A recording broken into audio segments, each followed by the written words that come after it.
efsanesi Hudayın sözü durmuş coşkunu efsanesi Hudayın sözü durmuş coşkunu senin adında günem yuvuldu bütün kalbimi sana tapşırdım senin adında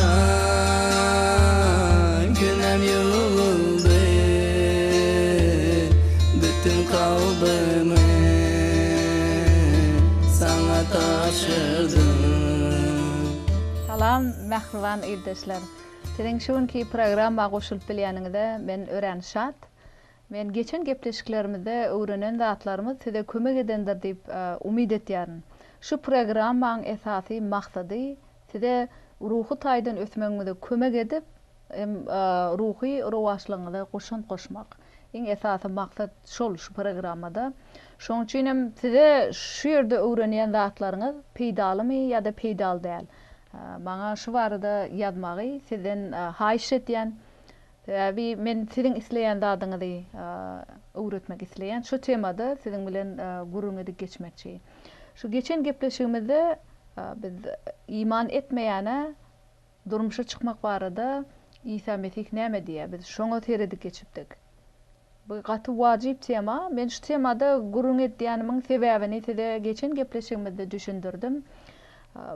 Bir kısani yaş gyýdylar bilen men şu barada gurrun boldy. Hem şoň üçin men şu temada şu gün sizin bilen gurruňymy dowam etmekçi. Biz geçen gepleşiklerimizde köne ähten käbir ayatlara seredik geçipdik. Amos peýgambere seredik geçdik. Oň 3-nji babyna ılalaşmayan adam bile bir ýoldan ýörärmi diýipdi. Şular wajyp soňam gelip çykyş kitabynyň 6-njy babynyň 1-nji 7-nji ayatlaryna da seredik geçdik. Bu ýerde Hudaý insanlary ýaradyp, soň olaryň etýän erwetligini görüp, insany ýaradanlygyna gynandy. Sebäbi şol köne ähte ilk başda insanlary ýaradanda Hudaý garşyk nikaň bolmadlygyny tapşyrdy.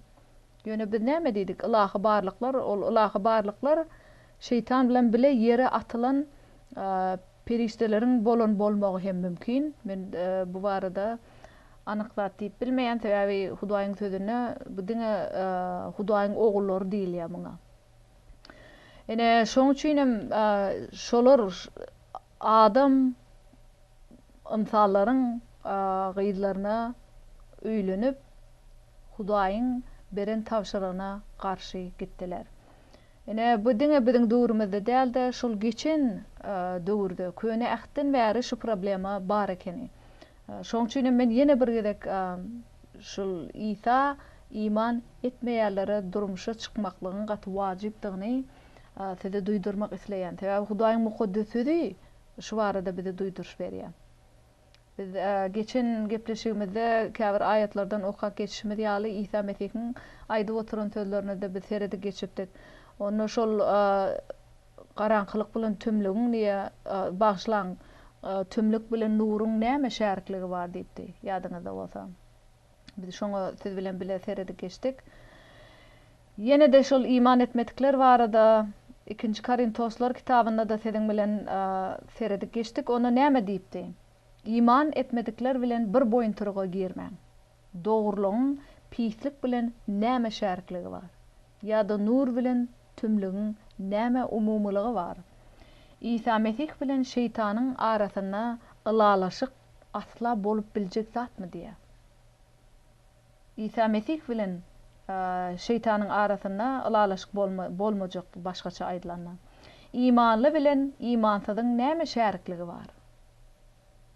Ine şu ýerde Pawlusyň aýdyp oturşýaly 2-nji Korintoslar kitabynyň 6-njy babynyň 14-nji 15-nji ayatlaryna imanly bilen imansyzyň arasynda hiç hili şärklik ýok. Şoň üçin hem size şu barada oýlanmaga çagyrýan Hudaýyň sözünde berilýän duýduruşlara biz gulak asyp Hudaýa tabyn bolup ýaşamaly. Ýöne men bilýän siziň ýanyňyzda gaty köp belki İsa Mesih'e iman etýän ýigitler ýokdur ýa-da gyýlar ýokdur.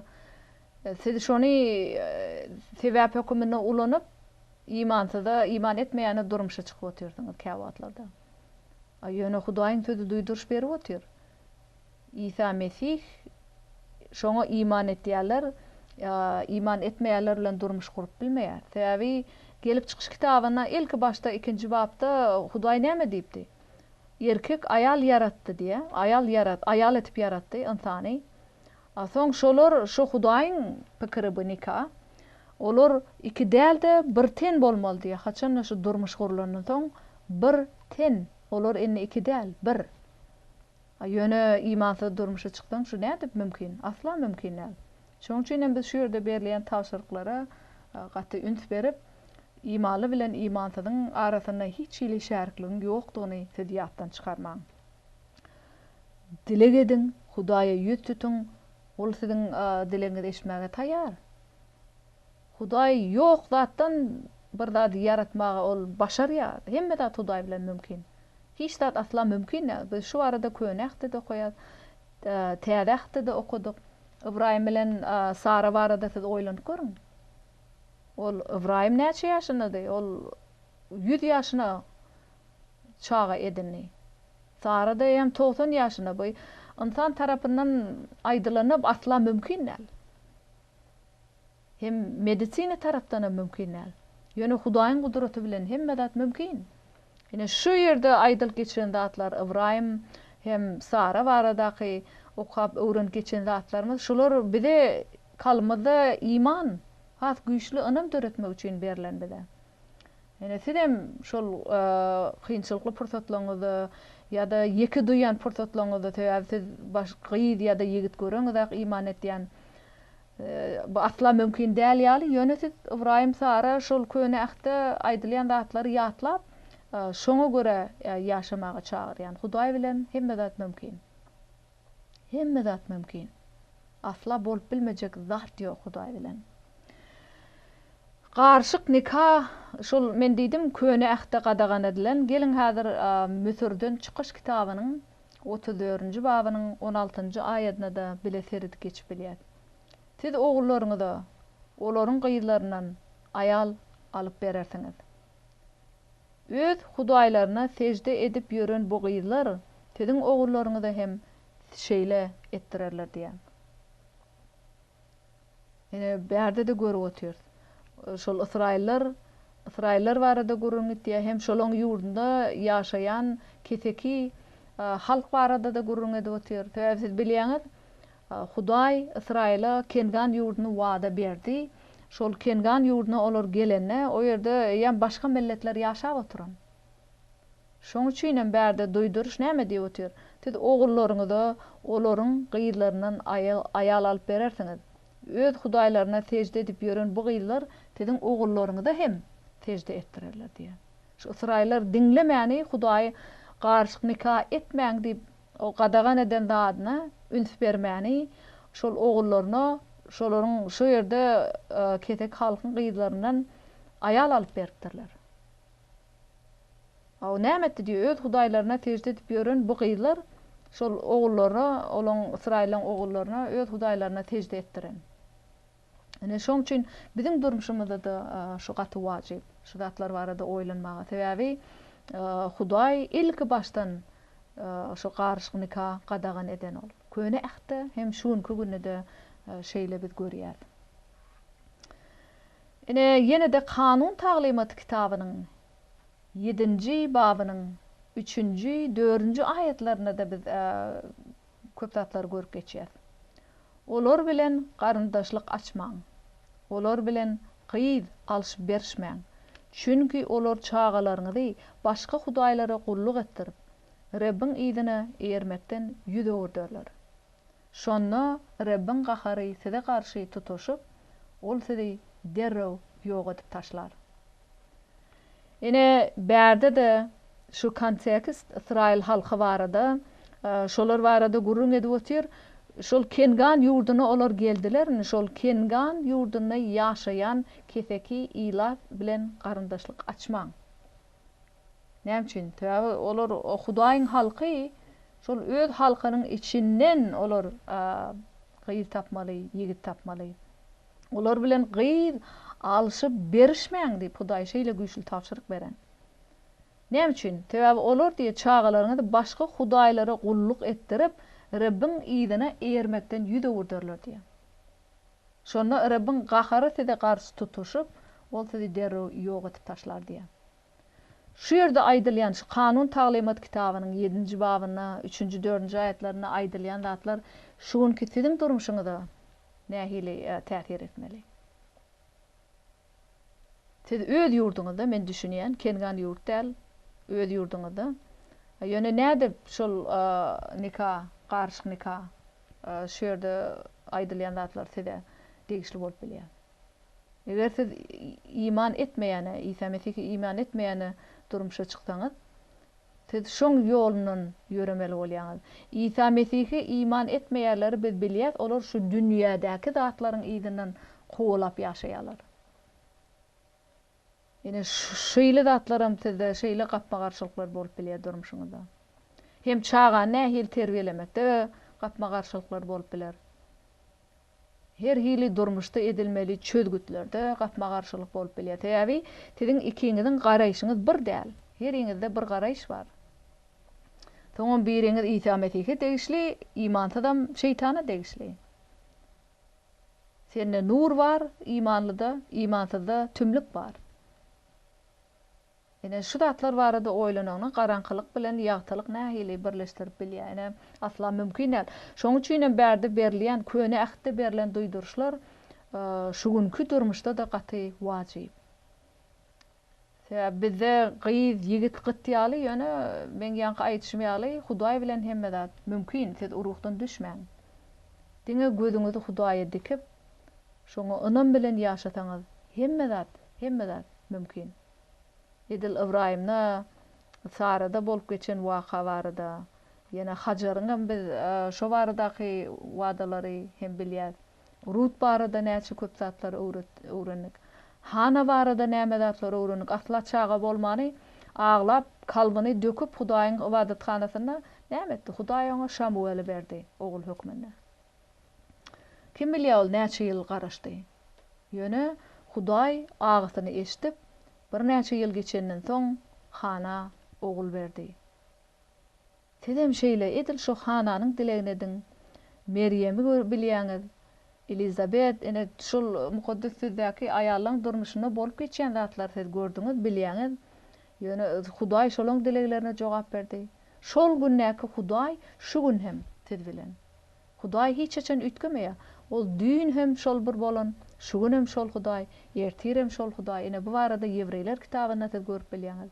Hudaý hiç çaçan ütgemeýär. Eger ol ütkese, ol öz häsiýetini ret etdi. Biz wepasyz bolsak da Hudaý wepaly. Täze ol öz hakykatini, özüni ret etip bilmeýär. Ene bu barada siz Timoteus kitabyny okap bilýäňiz.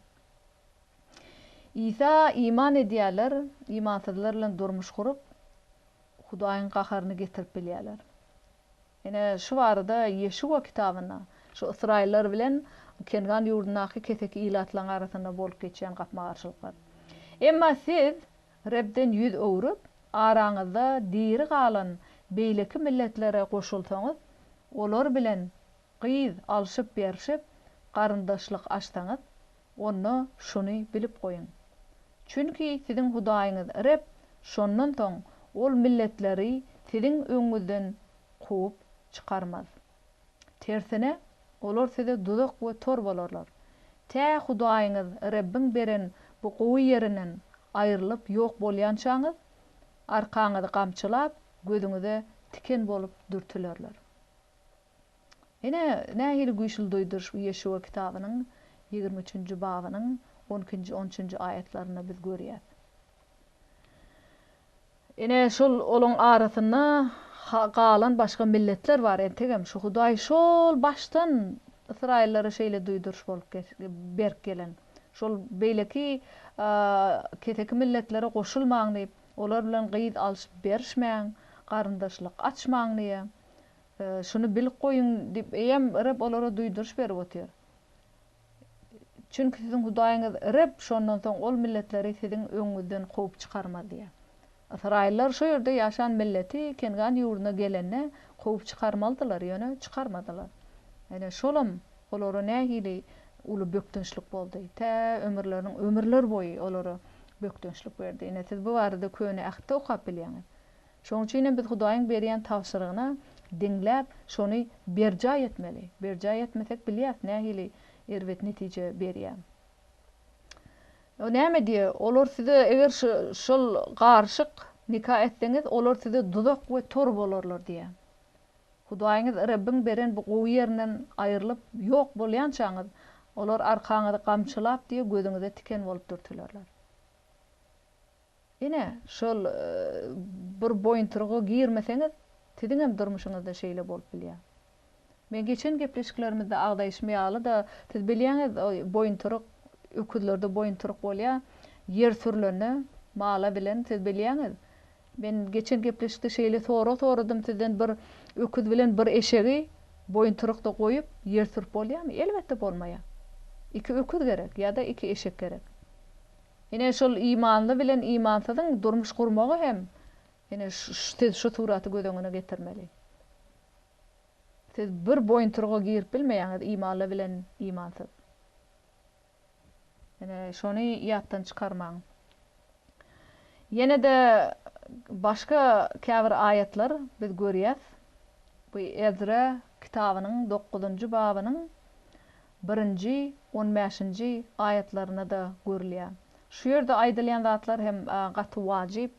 Täbi Ezra wagtyna imansyzlar bilen durmuş gurulupdyr. Ine şu görüşüňiz ýaly şu baştan başlap bularda nähili problemalar bolup geçipdir. Israil Hudaýyň saýlan halky ýöne olar beýleki keseki milletler bilen goşulyp garşyk nikah edip otyrlar.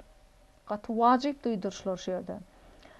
Şo Ezraň wagtyna imansyzlar bilen durmuş gurupdyrlar. Bu hem uly günä getirin. Uly günä getiripdir. Hudaýyň beren tawşyrygyny diňlemesek bizim şeýle uly günä getirip bilýär.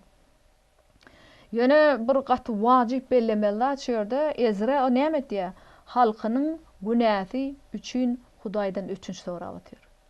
Bizim öz birek-biregimiziň aramyzda şol imanly imansyz durmuşa çykyp Hudaýyň tawşyrygyny berja etmäne ýa-da başga islenip günäler edilenne biz şu ýerde Ezra ýaly halkymyzyň günäsi üçin öçünç soramaly. Ezra garşyk nikahlar hakda eşdiýär. Bu işler tamamlanandan soň baş tutarlar meniň ýanyma gelip Israil halky we ruhanylar derlebiler. Bu ýeriň halklaryndan, ýagny kengallardan, hetlerden, perizlerden, yabuslardan, amonlardan, moablardan, müsürlülerden, amorlardan we olaryň nejis işlerinden özlerini aýry tutup bilmediler. Diýip şeýle habar berdiler. Çünki Israillar özlerini we ogullaryny olardan gyd alyp mukaddes tohumy yerli halklar bilen garşdylar. Bu hyýanatda baş tutarlaryň özleri hemmeden öňüne boldular. Muny eşdenimne meniň eşiklerimi we donumy ýyrtyp, taş takkalymy ýolup, gaýgy gama batyp oturdum. Sürgünden gaýdyp gelenleriň bu eden hyýanaty sebäpli Israil Hudaýynyň aýdan sözlerinden gorkup, sandyraýşlarynyň bary meniň daşyma üýtdiler. Men akşam gurbanlygyna çelli gaýgy gama batyp oturdum.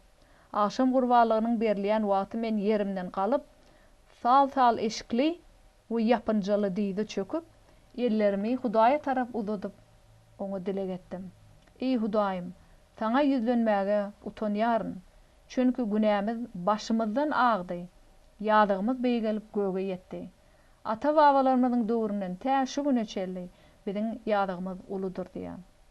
Günälerimiz üçin özümiz, padşalarymyz, ruhanylarymyz edil şuňky ýaly keseki ýerli padşalaryň eline berildik. Kılıçdan geçirildik. Yesirlige düşdük. Talaňa, maskaraçylyga sedewar edildik. Emma inni Hudaýymyz Rabbide aman galan halka az salymlyk rəhim etdi we öz mukaddes mekanyna orun berdi. Gözümizi nurlandyryp, gulçulygymyza bize biraz yeňillik berdi. Biz gullardyr, emma Hudaýymyz bizi gulçulykda terk etmän, gaýtan part padşalarynyň huzuruna bize özüniň merhametini içildi. Hudaýymyzyň öýüni gurup, onuň ýykylan ýerlerini dikelder ýaly bize täze durmuş berdi diýe. Ne şerde görüşmedi ýaly, ol eýem şu täze durmuş berilen, şu täze durmuşda olar Hudaýyň tawşyrklaryna görä ýaşamaldy. Ene şu barada Ezra öz halky üçin dilege ötýär. Enne biz näme diýildi? Sen berin tawşyrklaryny terk etdik diýen. Sen öz gullaryň bolan peýgamberleriň üstü bilen eýlejek bolup barýan ýurduňyzyň yerli halklarynyň haramlyklary, nejislikleri bilen hapalanan ýurtdur. Olar ony boýdan başa öz haramlyklary bilen doldurdylar. Şonuň üçin yerli halklar bilen gyýyt alyşyp berişmäň. Hiç açan olaryň salamatlygy we abadallygyny agtarmaň. Şonda siz güýçlenip, ol ýeriň nädagmatlarynyň iýip, ony nesilleriňe ebedilik miras galdyrarsyňyz diýipdiň. Pis işlerimiz uly, ýadygymyz derarly, başymyza inen bu bela beterlerden soň, ey Hudaýymyz, sen bize günälerimize laýyk jeza bermäň. Gaýtan bizi aman galdyrdyň diýär. Hudaý nähili merhametli, şu ýerde de görýär ony. Biz ýene seniň tawşyrklaryň bozup, bu nejit işleri edýän halklar bilen garyndaşlyk açalymy? Senin gahar gadabyň biziň ýekejämizi hem aman galdyrman helak eder. Ya Rab, ey Israil Hudaý, sen adalsyň. Bugün biziň aman galan halkyň günäsi zerarly, seniň öňüňde durup biljegimiz ýokdur. Emma şonu da biz seniň huzurunda durýar. Ine bu Ezra kitabynyň 9-njy babynda biz görýäs şu zatlary. Nähili uly problema bolan. Iň esasy problema bärde näme? Garşy gatnaşyk etipdirler. Ine biz bir näçe halklary okap geçdik. Şol Kengan ýurduna bolan siz bilýäňiz Hetler diýdi, Perizler, Yabus, Amonlar, Moablar, Misirler bolan. Şolardan şol gyýyt alyşyp berişmäň diýip Hudaý olara nähili güýçli tawşyryk beren. Israil Hudaýyň öz taýlan halkydy. Beýle keseki ýurtlar bilen gatnaşmaly däldi. Sebäbi keseki ýurtlarda her hili but hudaýlary bardy. Şonu Hudaý bildi. Olar şolaň ýygyny eýerip Hudaýyň ýolundan çykjakdygyny bilip olary öňünden duýduruş berdi. Ýöne olar näme diňledilermi Hudaý? Elbetde, onu diňlemediler. Ýöne gaty wajyp bir bellemeldat Ezra şol halkynyň edip oturan günäsini görüp öz halkynyň adyndan Hudaýa gelip şeýle aglap dilege dotýar. Näme diýär? Akşam gurbanlygynyň berilýän wagty men yerimden galyp sal eşikli we yapynjyly diýdi çöküp ellerimi Hudaýa Rabbe tarap uzatyp oňa dilek etdim diýär. Biz hem şeýde halkymyzyň içinde şeýle dilek etmeli. Şeýle günä bolanna Hudaýyň huzuruna gelip öz halkymyzyň adyndan, öz maşgalamyzyň adyndan Hudaýyň öňüne gelip şeýle dilek etip bilýär. O näme diýe berdi? Men saňa ýüzlenmäge utanýan, näme üçin? Halky, Hudaýyň halky öz Hudaýynyň beren tawşyrklaryny diňlemediler. Günämiz başymyzdan agdy diýe, ýadygymyz beýgelip göge ýetdi diýe. Ezra bilip otýşy edilip oturan günäni. Garşyk nikah üstü bilen edilen günälary. Näme diýe? Ata-babalarynyň döwründen tä şu neçelli biziň ýadygymyz uly diýe. Günälerimiz üçin özümiz, padşalarymyz, ruhanylarymyz edil şuň hiýaly keteki yerli padşalaryň eline berip gylyçdan geçirilip erwet şeýle maskaraçylyga olar sedewar edildiler. Indi bizi aman galan halk diýe sen rahim et, bizi halas et diýip otýar ýene-de. Şeýle Hudaýyň öňünde öz halk üçin şeýle dilege dotýar. Ol şol eýlejek ýurduna bolup geçen halklaryň nejislikleri, haramlyklary barada Hudaý olary duýdurdy öňünden. Ýöne olar diňlemediler. Ezra şonu aýdy otýar. Yerli halklar bilen gyýyt alyşyp berişmäň diýdiňiz. Hiç açan olaryň salamatlygy, avadallygyny agtarmaň. Şonda siz güýçlenip, şol ýeriň nädämatlaryndan alyp nesillerine miras berjektigi barada Hudaý wada berdi olara. Şonu Ezra Hudaý ýatlady otyr. Senin tawsyrlyklaryň bozduk diýe bu nejis işler edýän halklar bilen garyndaşlyk açylan. Şonu görüp enney Ezra sen gahar gadabyň biziň ýekejämiz hem aman galdyrman helak eder diýe. Ýöne bize şonu da şu günäň içinde merhamet etdi otyr. Sizem biri üçin şeýle dile getip bilýäňiz. Yahuda halky ýene-de ol garşy nikah ýol berip, olaram günäli işler etdiler. Hudaýyň olara garşy hem gadaby şeýle güýçli lowlady. Ene bu barada biz Nehemia kitabynyň 13-nji babynyň 23-nji 27-nji aýatlaryna da görýär. Şol günler men Aşdotly, Amonly we Moably aýallara üýlenen Yahudylary da gördüm diýe. Keteki milletler bular. Olaryň çağalarynyň ýary Aşdot diline geplep, Yahuda diline geplep bilmeýärler. Olar dürli halklaryň dillerine gepleýärler. Ondan men olara käýedim, näletledim, käbirlerini urdum, taşlaryny ütdüm. Olara Hudaýyň adynyň ant içip şeýle diýdim. Gyýdlaryňyzy olaryň ogullaryna bermäň, ogullaryňyzy öýdüňize olaryň gyýdlaryny almaň. Israil padşahy Süleyman şeýle aýallar zerarly günä etmedimi näme diýe. Ene ýatlady otyr. Garşy nikahda nähili günä edilýär. Köp milletleriň arasynda onuň ýaly padşah ýokdy. Ýöne ol şeýle keteki milletten bolan aýallara öýlenip Hudaýa garşy günä etdi. Indi biz hem siziň hem keteki milletlerden aýal alyp şeýle pislik edip Hudaýymyza beýwepalyk edýändiňiz barada şeýle eşitipdir Nehemia. Indi şonu Hudaýdan diläp otyr.